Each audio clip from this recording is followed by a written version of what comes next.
दर्शकबिन नमस्कार। यतिखेर तपाईहरुले हेरिराख्नु भएको छ फोके इन्टरटेनमेन्ट युट्युब च्यानल अनि तपाईहरुको साथमा छु म क्षितिज चिन्तन।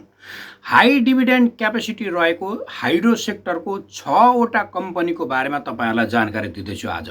यो 6 वटा कम्पनी एकदम हाई डिभिडेन्ड दिन सक्ने क्षमता रहेका कम्पनीहरुको बारेमा तपाईहरुलाई बताउँदैछु। कुन कुन कम्पनीले कति डिभिडेन्ड दिन सक्छ त यो वर्ष चौथो क्वार्टरको रिपोर्टको आधारमा तयार पारेको हो यो भिडियो मैले। तपाईहरुले यदि हाइड्रो सेक्टरको कम्पनीमा लगानी गर्ने सोचमा हुनुहुन्छ भने तपाईहरुको लागि यो भिडियो एकदमै महत्त्वपूर्ण हुन सक्छ। किनभने भन्नुहुन्छ भने यो समय भनेको डिभिडेन्ड खाने समय हो। कुन कम्पनीले राम्रो डिभिडेन्ड दिन सक्छ त्यही कम्पनीमा लगानी गर्ने हो। अहिले तत्कालै यो कम्पनीमा लगानी गर्यो भने डिभिडेन्ड खान सकिन्छ। राम्रो डिभिडेन्ड क्षमता भएको कम्पनीको खोजीमा हुनुहुन्छ भने चाहिँ यो भिडियो तपाईको लागि। 1 नम्बर र 2 नम्बरमा रहेको कम्पनी अत्यन्तै महत्त्वपूर्ण छ। यो भिडियोलाई सुरुदेखि अन्तिमसम्म हेर्नु होला। 6 नम्बरमा रहेको छ। मैले 6 वटा कम्पनीको बारेमा जानकारी दिँदैछु आज। अरु यस्तो डिभिडेन्ड धेरै दिन सक्ने कम्पनी हाइड्रो सेक्टरको धेरैवटा छन्, त्यही पनि मैले तपाईहरुलाई अहिले 6 वटाको बारेमा चाहिँ जानकारी दिँदैछु। 6 नम्बरमा छ मकर। मकरको डिभिडेन्ड क्यापेसिटी भनेको 14% प्लसको छ र यो कम्पनीको अर्निङ पर शेयर भनेको 10 रुपैयाँ प्लसको छ। यो वर्ष यो कम्पनीले राम्रै डिभिडेन्ड दिन सक्छ भन्ने हाम्रो अनुमान हो। त्यस्तै गरी 5 नम्बरमा रहेको छ अपी पावर। यो अपी पावरको डिभिडेन्ड क्यापेसिटी भनेको 19% प्लसको छ। यो कम्पनीको अर्निङ पर शेयर भनेको 15 रुपैयाँ प्लसको छ।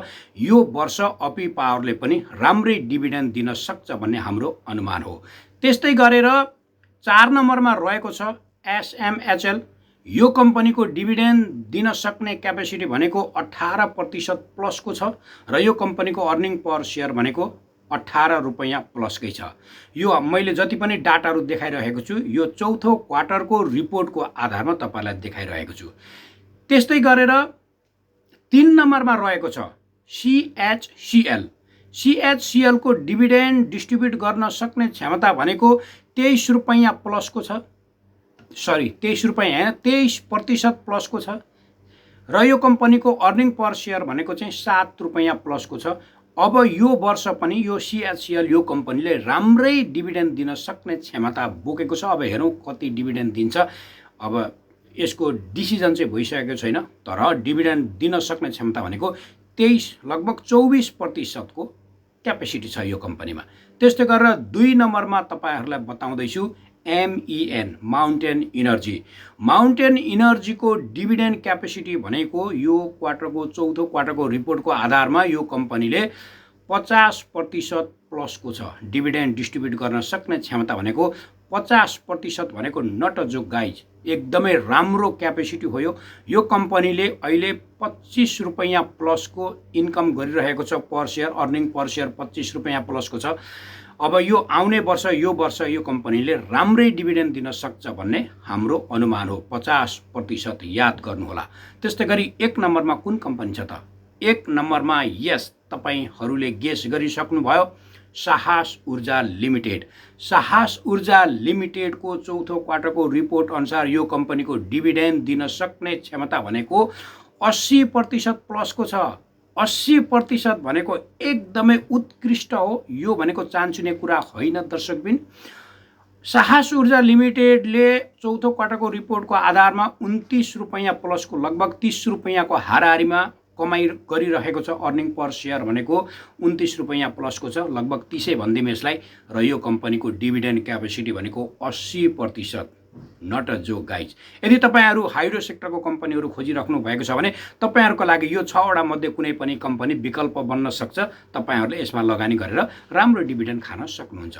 दर्शकबिन मेरो यो भिडियो मात्र एजुकेशनल पर्पजको लागि बनाएको हुँ। मैले मात्र एजुकेशनल पर्पजको लागि लिदिनु होला।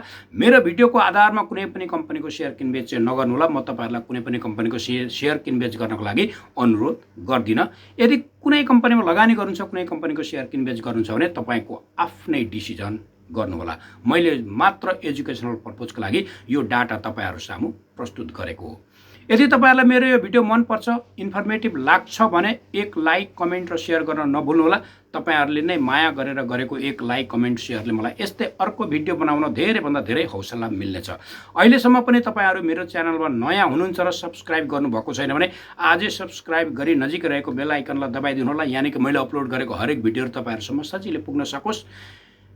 आउने दिनमा कस्तो प्रकारको भिडियो चाहनुहुन्छ कमेन्टमा लेख्न नभुल्नु होला। म त्यही सेक्टर, त्यही कम्पनीको बारेमा भिडियो बनाएर त्यस्तै प्रकारको भिडियो बनाएर तपाईहरुसम्म आउने छु। भिडियोलाई अन्तिमसम्म हेरिदिनु भएकोमा तपाईहरुलाई धेरै धेरै धन्यवाद दिँदै तपाईहरुबाट म क्षितिज चिन्तन बिदा चाहन्छु। नमस्ते। तपाईहरुको दिन शुभ रहोस्।